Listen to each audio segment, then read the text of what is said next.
അപ്പോഴാണ് എന്ത് കഥ വരുന്നത്? രാമകൃഷ്ണദേവൻ യേശുവിനെ കണ്ടുന്ന കഥ വരുന്നത്. ഈ നാട്ടിൽ ചെറിയൊരു രാഷ്ട്രീയ പാർട്ടി 50 ലക്ഷം രൂപ ഒരു പ്രഭാഷണം കൊടുത്തിട്ടുണ്ടെങ്കിൽ ഖുർആൻ പറയാൻ വേണ്ടിയിട്ട് ക്രിസ്തുമത എത്ര കൊടുക്കില്ല?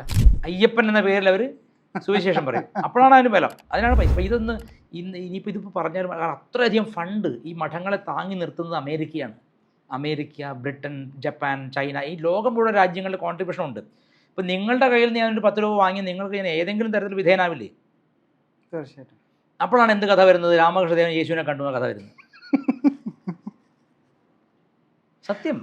ഈ രാമകൃഷ്ണദേവൻ ആ പുസ്തകത്തിൽ എഴുതി വെച്ചിരിക്കുന്നത്, ഞാൻ പഞ്ചവടിയിലിരിക്കുമ്പോൾ, ഉദ്യാനത്തിലിരിക്കുമ്പോൾ ഉയരമുള്ള ഒരു ഇറാനിയൻ മുഖമുള്ള ചെറുപ്പക്കാരൻ നടന്നു വരുന്നത് കണ്ടു. ഞാൻ അയാളെ പോയി കെട്ടിപ്പിടിച്ചു എന്നാണ്. യേശു എന്നൊരു പദം ഉപയോഗിച്ചിട്ടില്ല. ഇവരെന്ത് വ്യാഖ്യാനിച്ചു? യേശുവിനെ അദ്ദേഹം കണ്ടു. എന്തിന്? ഇത് കണ്ടാലേ ഉള്ളൂ അവിടുന്ന് ഫണ്ട് വരിക. ഇഷ്ടം പോലെ ഫണ്ട് കിട്ടും, ചിന്തിക്കാൻ പറ്റില്ല. ഈ നാട്ടിൽ ചെറിയൊരു രാഷ്ട്രീയ പാർട്ടി 50 ലക്ഷം രൂപ ഒരു പ്രഭാഷണം കൊടുത്തിട്ടുണ്ടെങ്കിൽ ഖുർആൻ പറയാൻ വേണ്ടിയിട്ട് ക്രിസ്തുമത എത്ര കൊടുക്കില്ല? ആലോചിച്ച് നോക്കൂ. അതുകൊണ്ടല്ലേ ഈ പാസ്റ്റർമാരൊന്നും പേര് മാറ്റാത്തത്. അയ്യപ്പൻ എന്ന പേരിൽ അവർ സുവിശേഷം പറയും. അപ്പോഴാണ് അതിന് ബലം, അതിനാണ് പൈസ. ഞാൻ ജോൺ എന്ന് പറയുമ്പോൾ അതിന് വിലയില്ല.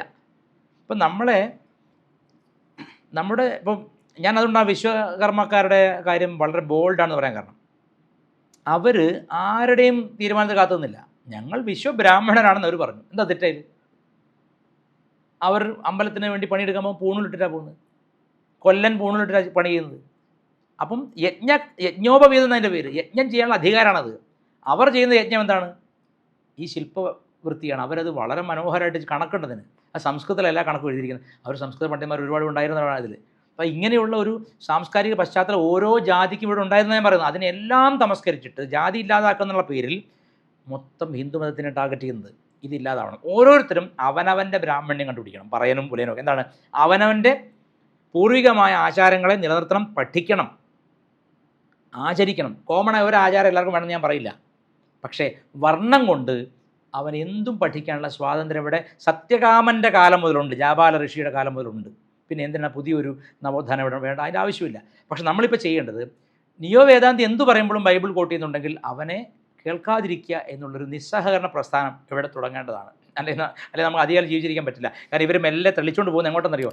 കാത്തലിക് ചേർച്ചിൻ്റെ ആലയിലോട്ടാണ്. തീർച്ചയായിട്ടും. അറവശാലയിലോട്ടാണ്. ആലെന്നല്ല പറയുന്നത്. അത് മനസ്സിലാക്കിയാൽ നമുക്ക് നല്ലതാണ്. ഞാൻ ആരെയും കുറ്റം പറയില്ല. അവരുടെ മതം, അവരുടെ ബിഷപ്പന്മാർ, അവരുടെ അച്ഛന്മാർ, പള്ളിയിലച്ഛന്മാർ അവരുടെ മതപരിവർത്തന ശ്രമങ്ങൾ നന്നായി നടത്തുമ്പോൾ ഇവിടെ ഹിന്ദു അവനെ പറ്റി സ്തുതിച്ച് പറഞ്ഞുകൊണ്ടിരിക്കുകയാണ്. ഇവിടെ ഉള്ളവനെ അങ്ങോട്ട് പറഞ്ഞേക്കാൻ വേണ്ടിയിട്ട്.